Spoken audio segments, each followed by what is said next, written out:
Madame la ministre, depuis quelques années maintenant, les dérèglements climatiques s'accumulent sur notre territoire comme dans le monde.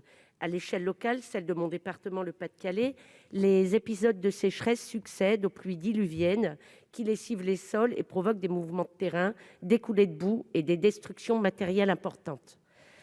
Les zones rurales sont particulièrement touchées, mais souvent ignorées. Je pense ainsi à la vallée de la Canche, où une dizaine de communes ont encore été touchées au printemps. En effet, si l'extension urbaine, l'artificialisation des sols est l'une des causes premières des inondations et des coulées de boue, ce n'est pas le cas de nos campagnes. En ruralité, c'est davantage le défaut de pilotage et le manque de moyens dévolus à l'aménagement du territoire et à la concertation qui posent problème.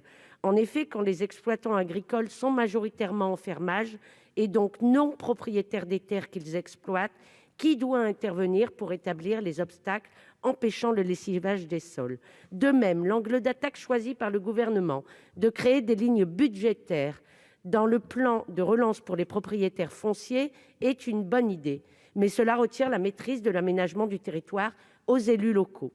Les maires, qui ont une vue d'ensemble de l'aménagement du territoire, ne sont pas consultés et n'ont pas de pouvoir pour mener des travaux d'entretien des fossés et des noues, pour replanter des haies sur les terrains privés.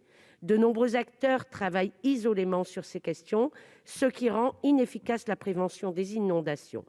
Plus problématique encore, l'absence de concertation induit des incompréhensions entre les exploitants, les pouvoirs publics et la collectivité. On a donc d'un côté des techniciens performants mais non coordonnés et de l'autre des élus volontaires mais dépourvus de moyens et des exploitants dont le rôle n'est pas la gestion des bassins versants. Pour mettre en œuvre une politique efficace de prévention des inondations, il faut un chef d'orchestre. Les maires sont des candidats tous désignés pour ce rôle. Mais le transfert de compétences au niveau de l'urbanisme aux EPCI dépossède encore plus les communes, tandis que la mécanique de la taxe Gemapi casse toute solidarité nationale. Il faut donc redonner des moyens à la puissance publique locale. Madame la ministre, quels leviers peuvent être mis à la disposition des élus locaux pour leur permettre d'agir? Je vous remercie. Merci. La parole est à Madame Bérangère Abba, secrétaire d'État chargée de la biodiversité. Merci Madame la Présidente, Mesdames, Messieurs les sénateurs, Madame la sénatrice Apourceau-Poly. Vous m'interrogez sur les outils disponibles pour lutter avec les parties prenantes, toutes les parties prenantes concernées contre ces inondations, en particulier celles causées par les ruissellements provenant de parcelles cultivées, avec effectivement des collectivités qui disposent de plusieurs leviers, vous le savez, en matière de prévention des inondations. Elles sont soutenues d'abord financièrement par l'État. Elles peuvent élaborer des programmes d'action de prévention des inondations, les PAPI, pour mettre en place une stratégie globale de gestion du risque, y compris du risque inondation exceptionnelle par ruissellement, et bénéficier ainsi de cofinancement du fonds Barnier. Nous avons également souhaité accroître les moyens de la prévention des inondations pour soutenir encore plus les collectivités dans cette résilience des territoires, avec les ressources du fonds Barnier qui ont été augmentées donc dès cette année de 56%, étant porté ainsi à 205 millions d'euros.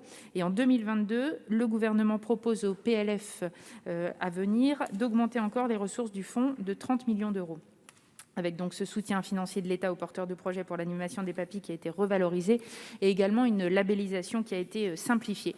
Et puis dans le cadre de la compétence Gemapi, vous l'avez dit, les collectivités peuvent engager toute action qu'elles jugent nécessaire afin de prévenir les inondations, y compris celles causées par ruissellement. Ces actions, elles peuvent être financées à travers la taxe du même nom. Et au niveau national, des travaux sont en cours dans le cadre de la commission mixte inondation afin de faciliter justement cette prise en compte de l'activité agricole et des espaces naturels dans la gestion des risques inondations. Dans les Hauts-de-France, nos services sont pleinement mobilisés, vous le savez, sur ces actions concrètes qui doivent nous permettre de mieux connaître les origines et les phénomènes de ruissellement, avec un effort qui sera fait pour mieux informer également sur les différents dispositifs financiers mobilisables, le fonds Barnier, les fonds européens, le fonds des agences de l'eau, les mesures soutenues par la PAC et le volet implantation de haies du plan de relance, pour ne citer qu'elles, avec en parallèle la Chambre d'agriculture de Hauts-de-France qui accompagne les exploitants agricoles et qui a publié en 2018 un guide sur la lutte contre le ruissellement et l'érosion des terres agricoles. C'est donc effectivement, vous l'avez dit, avant tout non plus une question de moyens et de dispositifs qui existent très largement, mais une question de savoir les mobiliser et de concertation, d'un travail vraiment commun entre les collectivités et les acteurs du territoire. Et donc nous vous rejoignons tout à fait dans ce souci. Merci.